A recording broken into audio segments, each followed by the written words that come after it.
VIBErations podcast, episode 44, Patricia O'Sullivan. Recorded the 26th of January 2023. Hi, I'm Gary Brightman, and this is my periodic podcast called VIBErations. Established in 2018, Vibe is a book and music shop situated in Mui Wo on Lantau Island in Hong Kong. Since our last podcast, we've had two further events at the shop. Carl Wagner and Saxa Kai played keyboards and sang their own brand of soul and pop music. Carl from the Funkophones is a great entertainer and kept the crowd singing, clicking and clapping, with Saxa duetting on a couple of numbers. What a great gig that was. Patricia O'Sullivan came to Vibe to talk about murder on the islands. Author of Policing Hong Kong, An Irish History, and Women, Crime and the Courts, 1841 to 1941, she gave a very vivid talk about the dastardly deeds of years gone by. I interview her for this week's podcast. We also welcomed Susan Mertens, Pat England, and Charlie Walsh to the Vibe team. That brings us up to full capacity with 5 women now helping out at Vibe. I've never felt so marginalised in all my life. Given their out-and-out rivalry, I decided to introduce an Employee of the Month scheme. Our first winner was Charlie, making the best sales for December. She gets to have her picture displayed in the shop for a whole month and enough cash to buy a large bag of rice with. Well done, Charlie. You can see all our Tiny Desk gigs and book talks on our Facebook channel, Vibe Silvermine Bay, or on our YouTube channel, Live at Vibe HK. Subscribe soon to avoid disappointment. And so to this week's interview. Patricia O'Sullivan is a writer and researcher on the lesser-known aspects of Hong Kong's history prior to 1941. Stumbling over an article concerning the death of her great-uncle in 1918 when an inspector of the Hong Kong police, she quickly became immersed in the social history of colonial Hong Kong.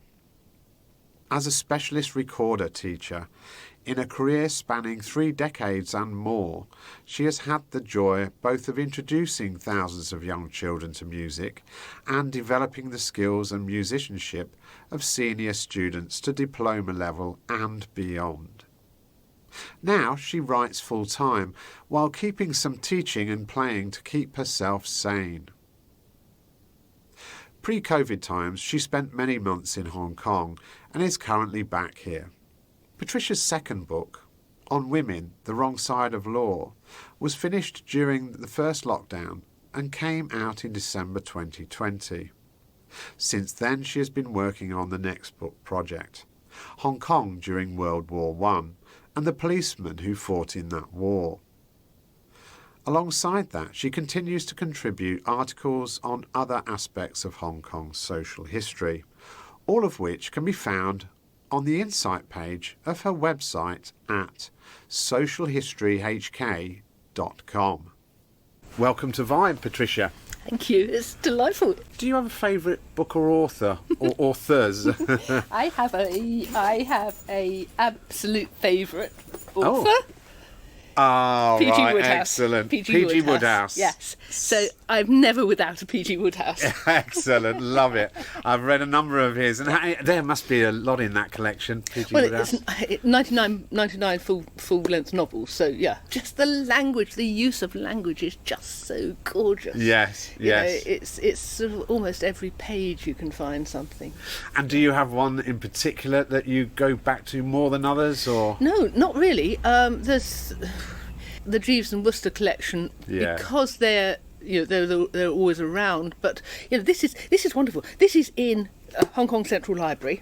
Okay. And they've got a really nice little collection of the Woodhouses, and they've got sort of the ones that are not the old reliable. I've never come across this book one before. Excellent. So, it's one I haven't read, and there it was on the shelves. And it's a little piece of gold in Hong Kong waiting for you to find it. Absolutely. Fabulous. And I think there's something nice about a hardback plastic sort of covered. Yes, nice. But proper. you can really. It kind of takes me back to school days. It's almost, proper library book. It is proper library book, isn't it? Yeah. P.G. Woodhouse, big Hong Kong connection. Okay. Yeah. Just right.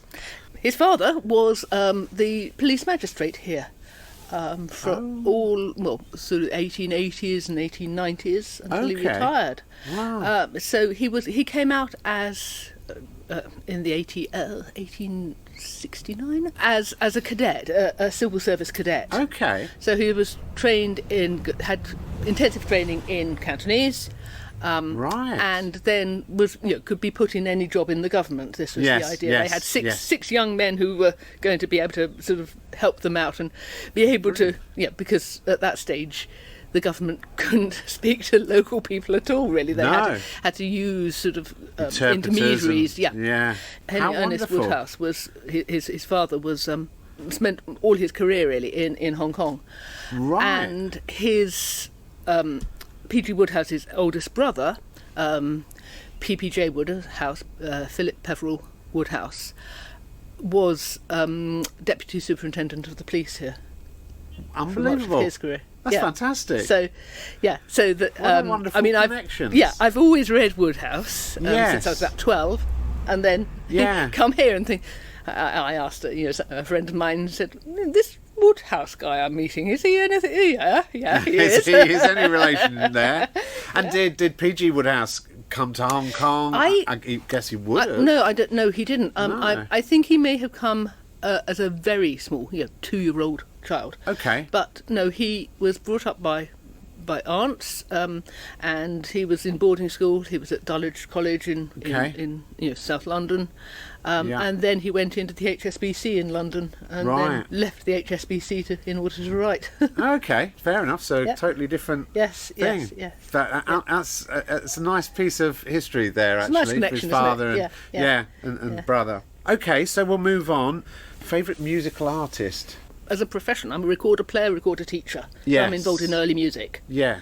So my favourite is actually a singer, a countertenor called Andreas Scholl. He's a German countertenor who has the most exquisite voice, very rich, but right up in that really high register over the break. Okay. Yes. And he sings the Baroque. He sings a lot of high Baroque. I mean, my personal interest is earlier Italian Baroque music like Monteverdi and Frescobaldi. But I love the stuff he sings. The Bach, the Vivaldi. Right. Yeah. What medium do you listen on? Just incidentally, CD or tapes? CDs. Yeah, CDs. Yeah. I'm not awfully into listening online. I mean, I spend too much of my life online. Yeah, well, exactly. I think, if I might be so bold, our generation, we didn't really come from online. So we still connect with things we can see and touch and smell. That's it. So next, do you have a preferred drink? Milk, okay. Champagne. Good. Oh, milk and champagne, a perfect combination. There's one end of the scale to the other. Milk for breakfast, champagne for dinner. I suppose tea. Yeah. I mean, I drink enormous amounts of tea, but yes. I've always liked milk. Yeah, well, me too. Actually, I'm a big milk drinker, and I have a big cereal every morning, I still love milk. Do you have a life motto? I suppose I'm very positive, and there's always a better way of looking at something. Yes. You can always find good in something, whatever the situation. For me, it seems easier to look for the positives and ignore the negatives. Yes. Why get dragged down by the negatives, really? That's it. And things do happen. Awful things do happen. Yes, of course. Yeah. The COVID lockdown, it was a real tough time in the UK. Yeah. But there were so many good things that came out of it. Yes. There's the sense of community, the sense of supporting people, the appreciation for what others did for us, the appreciation for people like the shop assistants, yes, the people on the tills, the day-to-day people, market. The fact that you went out to see them and you could actually talk to them, once every 2 weeks or something or other. Yeah, and, yes, just so appreciate. I think we all.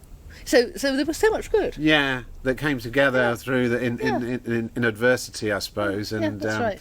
I mean, the health service as well. I could see from here. I loved the fact that they would have the weekly. Everybody get out of the house and clap and applaud them. I thought that was wonderful, actually. Yeah, I mean, even doing that in my little road. It's a funny little road. It's a series of older houses on one side and this newly built semi-social housing on the other side. Yeah. Near the twain do meet. Right. But when it came to clapping, everybody was there, and there would be sort of waves either side of the road, and how are you? Yeah, you okay? Yeah, good. That's and nice. At least there was a little bit of connection. So Connections. even that had another. Yeah. So there was an undercurrent of positivity there as well. Yeah. Whereabouts do you live in Watford. Watford. Yeah, Okay. so about 60 miles north of London. I know Watford. I know of Watford. I am from North London, so not too far away. Just a little jaunt up the M1 or whatever. What was the best advice you were ever given? Yeah, I was thinking about this. You were kind enough to let me know what I was going to be asked. It's more fun to spring them, really.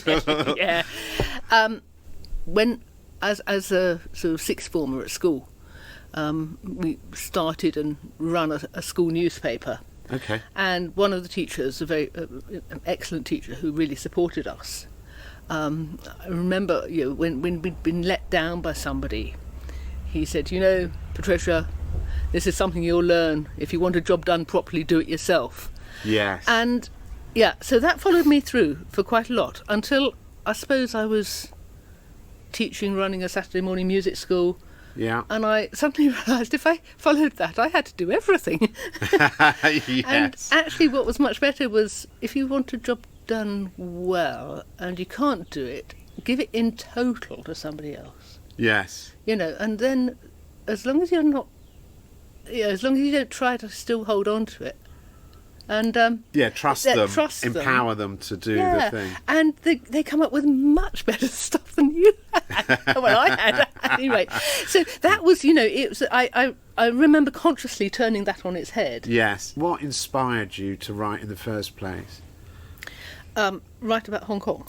Yeah. Sorry. Yeah. Write about Hong Kong. Yeah. Well, 90-year-old aunt in Dublin says to me, Patricia, you're good at that googly thing. Go on and find out why Uncle Mert died. Uncle Mortimer O'Sullivan, Inspector Mortimer O'Sullivan of the Hong Kong Police, had died in 1918 in what was, the family knew was called the Gresson Street affray. But that's about as much as the family knew. Right. Because my aunt, who was asking me, she was the daughter of Patrick O'Sullivan, yet another Hong Kong police inspector. Right. And they'd been in Hong Kong at the time, and Patrick had shut down information about his brother's death, partly because 2 days later his own little daughter died of meningitis in Hong Kong. God. They were over in Taiping Shan, in a station there, so it was a very traumatic time. So the family knew nothing. So go on that googly thing and find out. Okay, so I went on that googly thing. Yes.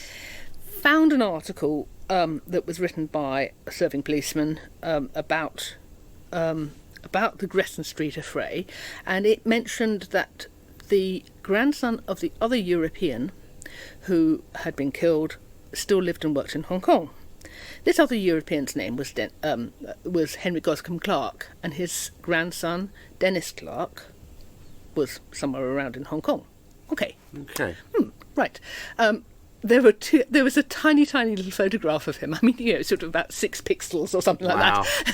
I exaggerate, but no, I get the picture.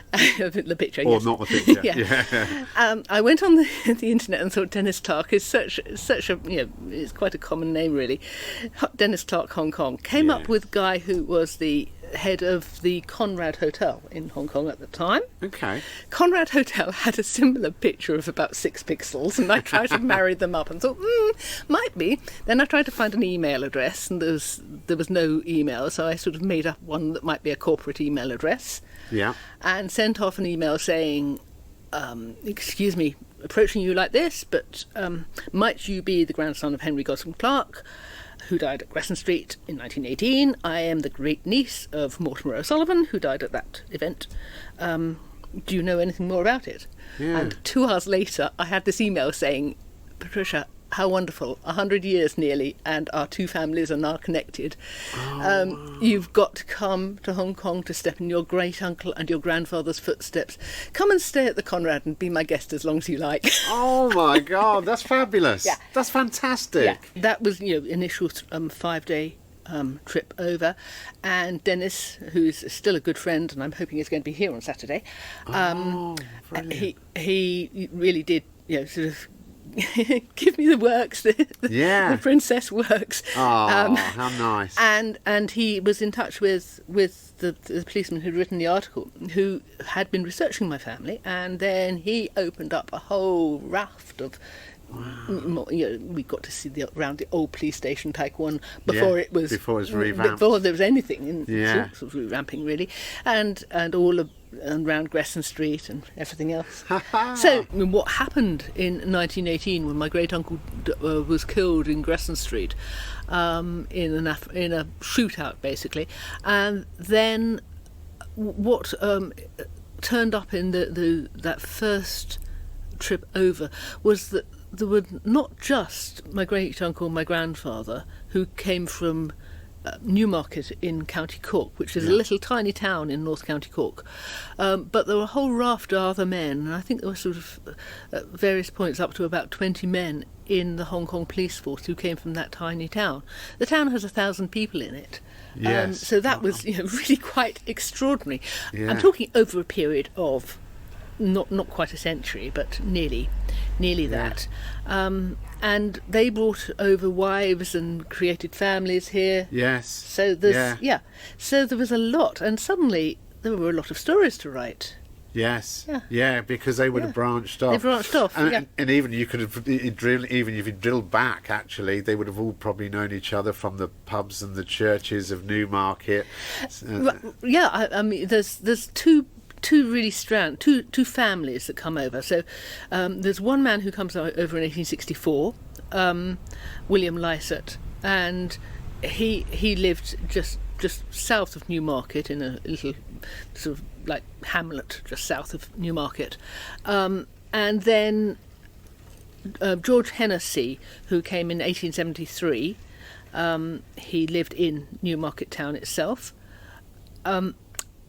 They may have known each other in Newmarket, but I would love to have been a fly on the wall when they discovered each other. Yes, absolutely amazing. It's not like nowadays when we can bump into people and you have 6 degrees of separation, all that sort of thing. Yeah. I'm there. I mean, just to bump into somebody who, when it's a minimum of 6 weeks on the boat to get here. You've come from Newmarket. Yeah, it's mind blowing, isn't it? For them, I would imagine, because there was just newspapers in those days. I think it's prior to radio as well. Well, prior to radio, and a letter takes 6 weeks to get there, and then you've got to wait for them to write, and then you've got another minimum of 6 weeks to get the reply. Communications. So if you get 4 letters a year, that's all you could expect, really. That would have been prolific. Yeah. Okay, so you made the connection between the two families. Yeah. And that really, from there, you could find out enough about researching for the book. Absolutely. There's a lot of people, and I did get help from. Not so much from my immediate set of cousins, but from the. Because it opened up into all sorts of other, there were cousins of my grandfather and relatives of Lysett's descendants and things like this. And they were very interested in what I was doing, because very few of them had very much idea Yes. And so they'd have little snippets. So I was getting all these lovely snippets together and putting together. Yeah, stitching it together like a patchwork quilt sort of thing to make a nice, good rounded story. Yeah. Okay, so that was really the first book, and how that came about. That was released a few years ago on Blacksmith Books. 2017 by Blacksmiths, yes. Yeah. And the lovely Irish consulate here gave me a fabulous launch for that. Oh, did they? Yeah. David Costello? Well, it was David Costello's predecessor, Peter Ryan. Okay. Right. But David is equally as supportive. Yes, really good. Grateful for that, yeah. Ah, good to hear.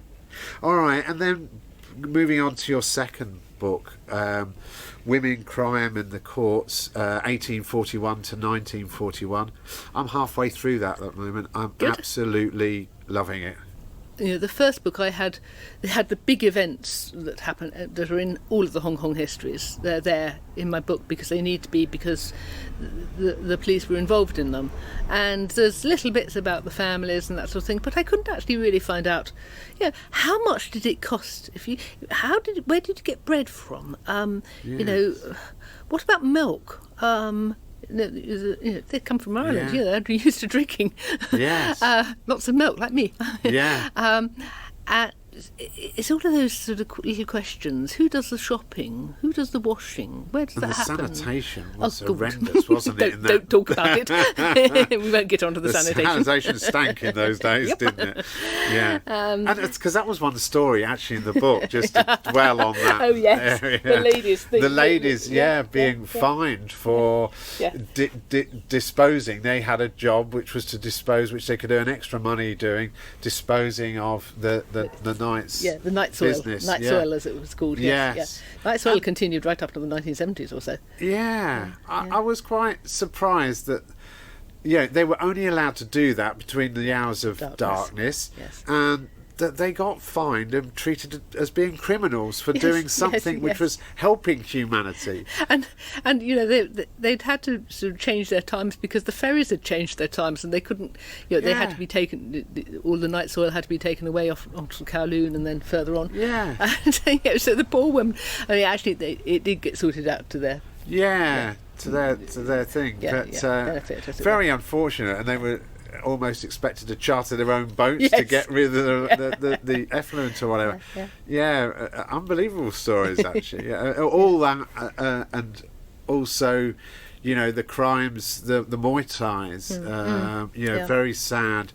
Young girls sold into effectively a life of slavery, and then bartered around. Right. And it was a trying to find out about the ordinary life that pushed me. And you can't find out about ordinary women's lives if you look through the newspapers. They don't feature. Whether they're Chinese or whether they're European or whether they're Portuguese, they just don't feature in the newspapers until they do something wrong. Until they appear before the magistrate, and then you start finding out, as you say, about.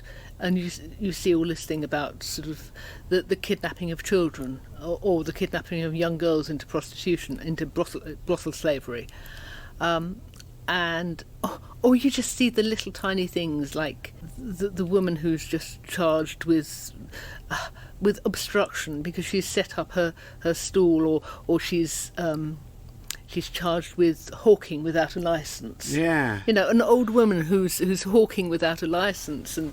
For goodness sake, she's struggling. She's not got 2 cents to rub together. No. And I think that what struck me is that women were being used as a cover as well. There was the bomb incidents. And they were clearly being used to bring down gunpowders and bomb-making materials from mainland.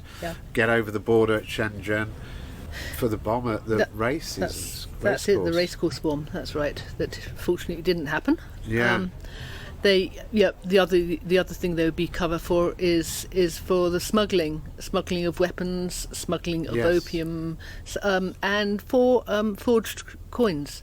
I mean, there were loads and loads and loads of forged coins going around, and forged notes as well.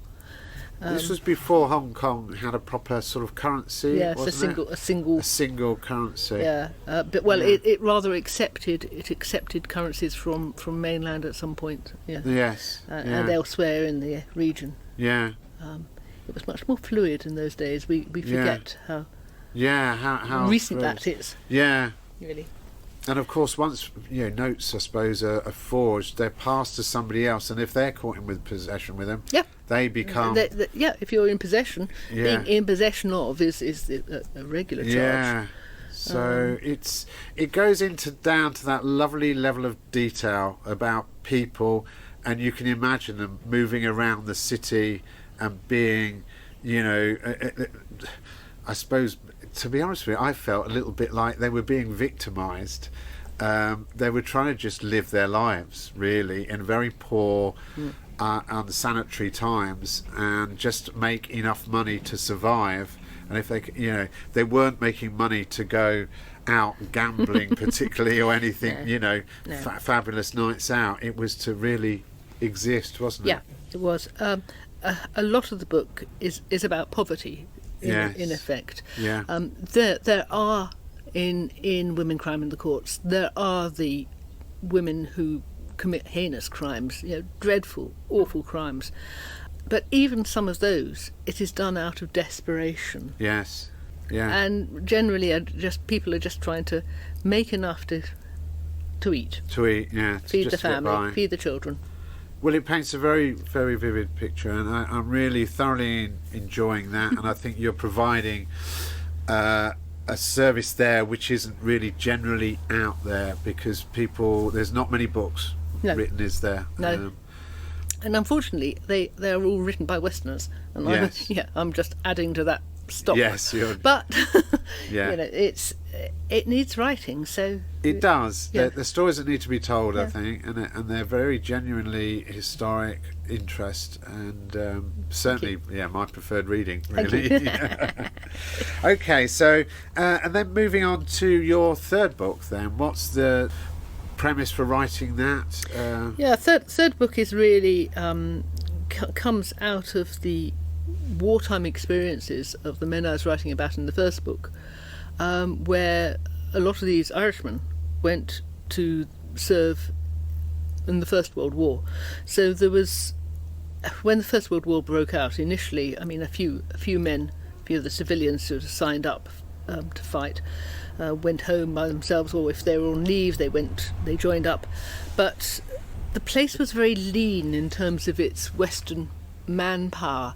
Yeah. So they couldn't have loads of men saying, "Oh yes, I'll go to fight. I'll cross over and fight there," because they had to keep everything going here. Yes. And so in the end, about 70 of the police went, but they only went when the police reserve had been established. Okay. And that the police reserve were the ordinary businessmen from all the communities, so both Chinese, Indian, Portuguese and British, European, who volunteered to do a number of shifts of police work, of just basic patrol work. And didn't you say there was something about the hierarchy in those times that was very much levelled in terms of race? In the reserve. So the regular police, the hierarchy was such that the Europeans were always on the top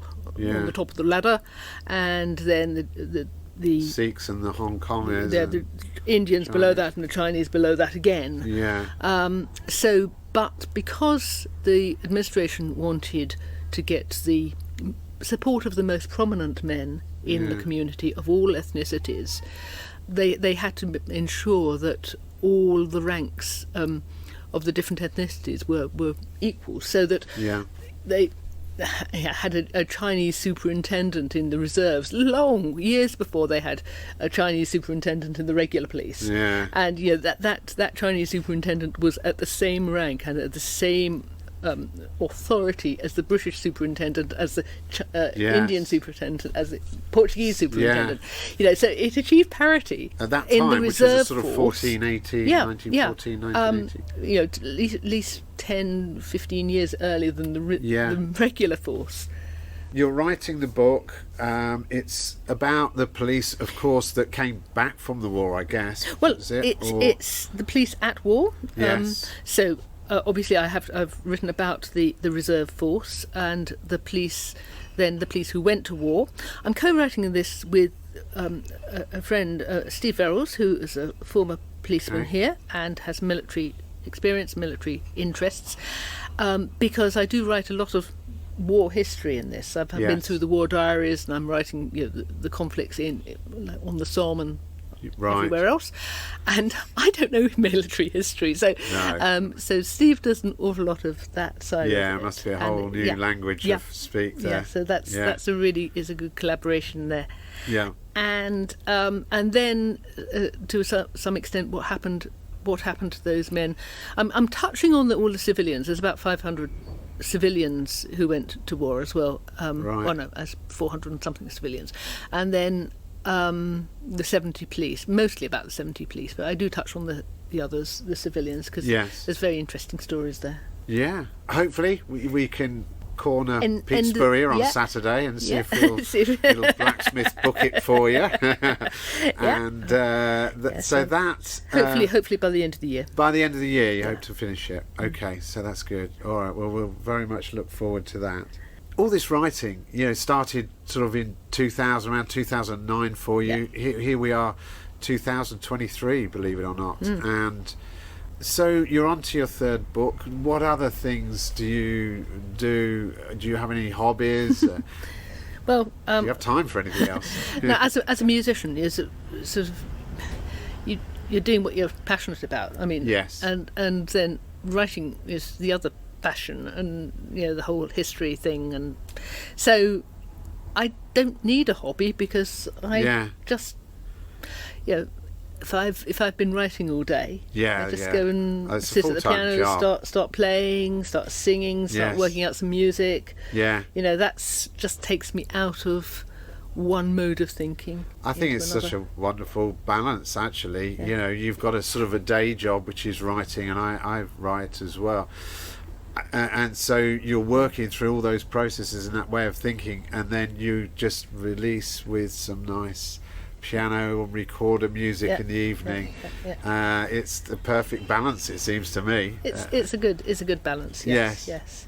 And do you play recorder or any instrument side? Well, no. The only thing, I mean, I've got some teaching going on still, and I've got some teaching of senior diploma students, which is great because that means I'm playing and teaching music that is sort of challenging. That keeps my skills going. And I run a church choir, and I have to do a lot of music for that, and I play the organ there.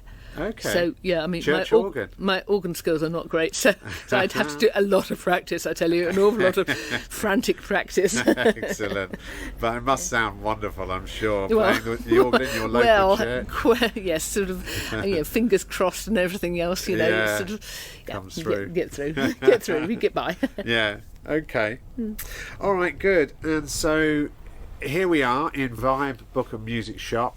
Saturday, you're coming over to talk about murder, no less.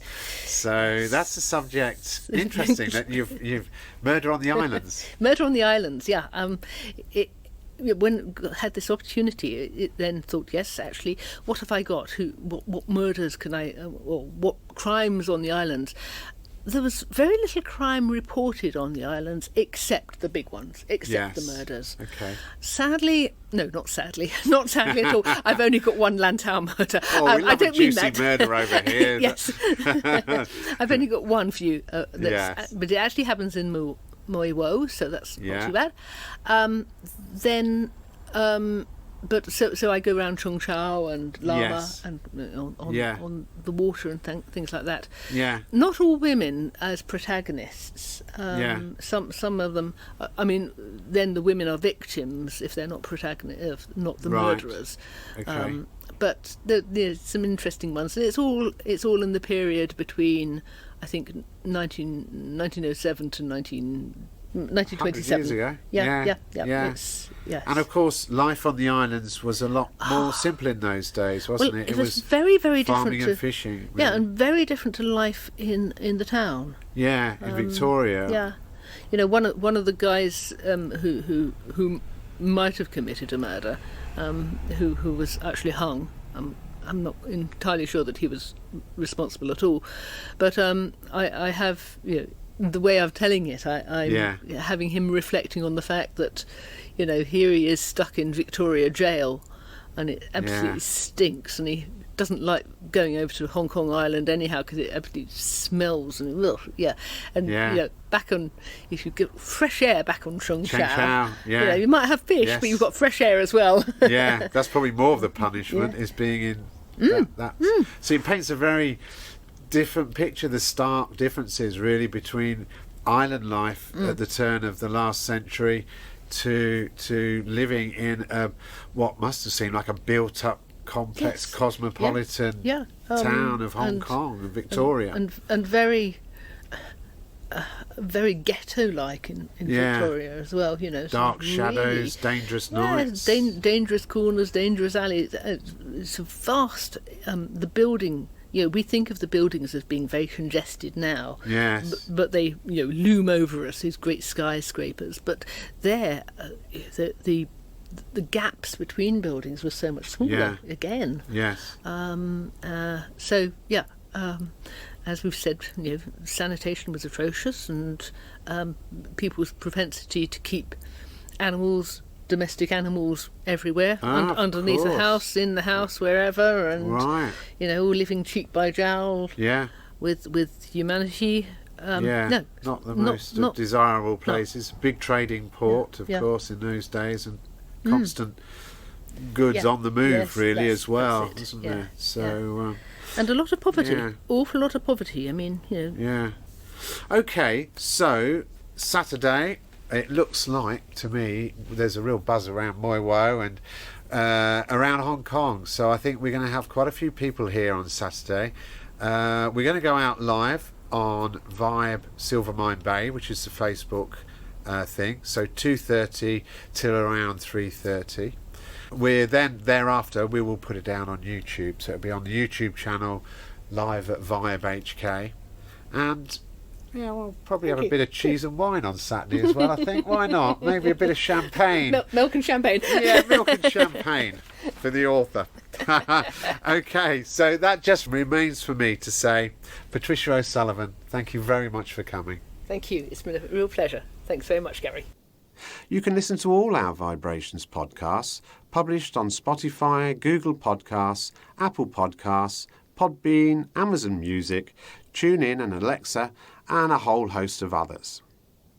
Or you can watch on our YouTube channel under Live at VIBEHK, or follow the links from my website, vibehk.com. The opening and closing music comes from Celestial and is called Green Island Dub, and is on the Retrospect vinyl album On Sale at Vibe. Finally, a reminder that Vibe is open 7 days a week, every day of the year, from 12 noon until approximately 6:30 p.m. Well, that's it for another week. Thanks for listening to the 44th Vibe Book and Music Shop podcast called VIBErations. I'm Gary Brightman. You get my vibe? Can you imagine what this old island must have looked like to those Dutch sailors when they first saw it? Fresh green. Like a dream of a new world. They must have held their breath. Afraid it would disappear before they could touch it.